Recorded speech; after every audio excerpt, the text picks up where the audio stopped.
दीप दान जरे घिउआ के दियावा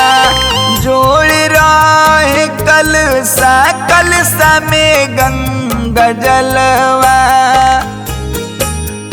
होला दीप दान जरे घिउआ के दियावा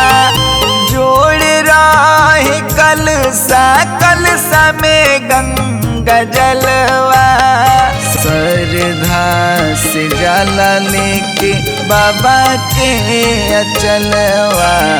श्रद्धा से जाला लेके बाबा के अचलवा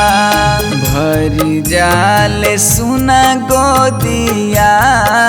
हो आई गईले सुबह दिनवा अहो कार्तिक महीनावा